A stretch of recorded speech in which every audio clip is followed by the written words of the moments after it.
Copper cable is the most commonly used connection media in local area networks. It provides high bandwidth at a low price and is easy to install.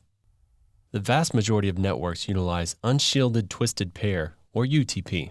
UTP is a cable that has 8 wires inside. The wires are twisted into pairs, leaving you with 4 groups of distinctly colored wires.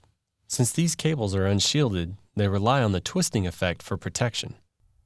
Twisted pair cable is usually carried both voice and network traffic. The wires inside of the cables are twisted at varying rates to prevent crosstalk, or the electrical interference produced by adjacent wires. When an electrical current is sent across a wire, it produces a magnetic field. If another wire is caught in that magnetic field, interference will be generated. By twisting pairs of wires together, the magnetic fields are canceled out. This is not to be confused with STP, or shielded twisted pair. STP is nearly identical to UTP, save for the additional foil shielding added around the pairs. This helps to insulate the cable from external electromagnetic radiation and RF interference. STP requires the shielding to be grounded at both ends.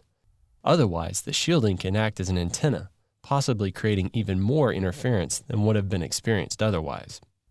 The additional shielding also makes the cable more expensive.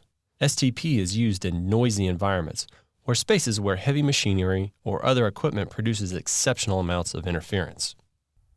UTP and STP generally come in 3 flavors: riser, plenum, or outdoor.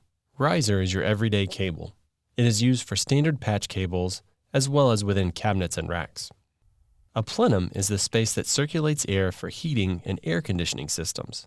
Cable rated to run in the plenum is specifically formulated to put out fewer toxins when burned. Outdoor cable is generally thicker jacketed and UV protected. It can be dry inside, gel-filled, shielded, and can contain a grounding wire. The wire inside of the cable can also vary in a couple of ways. A wire made up of many small wires that have been twisted together is called stranded wire. This makes the cables very flexible and more durable when bent frequently. Stranded is usually used in patch cables. If you have an Ethernet cable in your bag, chances are it's stranded wire. Solid core, on the other hand, is made from one solid copper wire. Solid is cheaper to make and better able to carry current, which makes it great for most fixed infrastructure. A more legacy cable in the network world is coax. Coaxial cable is often seen in home cable TV systems or home satellite connections. It is comprised of a center copper wire surrounded by a flexible insulation. Around the insulation is shielding foil surrounded by a steel mesh, and finally a jacket. Coax cable is rated on a system called RG. The term RG, or radio guide, comes from old military jargon. The number following the RG only loosely determines the size of the center conductor, and not much else. Each manufacturer will produce it differently, and often you get what you pay for. Most often, RG6 is used, though RG58 and 59 are seen on occasion. Coax was the benchmark connection method for legacy networks, but it is rarely used today. In modern applications, coax is used as waveguide to connect radios to antennas, to connect cable modems, or to terminate digital service 3 connections, which provide speeds up to 45 megabits. Each type of cable is used for unique purposes.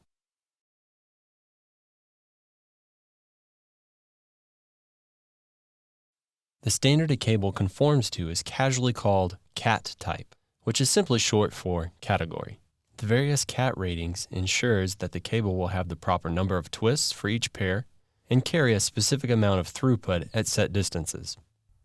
One of the older standards, Cat3 cable, is a legacy standard that was designed to carry up to 10 megabits of data, but is mostly used for carrying plain old telephone lines due to its cheaper price. Cat5 is another legacy cable. It was designed to carry 10 to 100 megabits up to 100 meters, or 328 feet. Cat5e has been the standard UTP install for years. It runs at 100 megahertz and can support up to gigabit speeds at the full 100 meters. If 10 gigabit isn't required, this is by far the cheapest connectivity option. A 1,000-foot spool of Cat5e can be had for less than $80. Cat6 has become the standard for most enterprise and data center installs. Not only does it have 250 megahertz rated wire, but is capable of carrying 10 gigabits for short distances. The cable also has better EMI rejection due to a center divider that keeps the pairs apart. Cat 6A is the new kid on the block and has become the standard for many of my associates. It contains wire that is capable of 500 megahertz and can carry 10 gigabits for the full 100 meters. While Cat 6 added separation of pairs, Cat 6A kicked it up a notch by twisting the twisted pair cables inside into a double helix configuration. Higher throughput comes at a cost. Literally, the higher the grade the cable, the more expensive it is. Another consideration is that as the quality of the cable goes up, so does its overall diameter, which means you can fit fewer Cat 6A cables in the same space that you can fit Cat 5e. This also generally means the cables will be less flexible, so running trunks can be more problematic. Though there are many Cat types, using the newest standard will allow the highest speeds.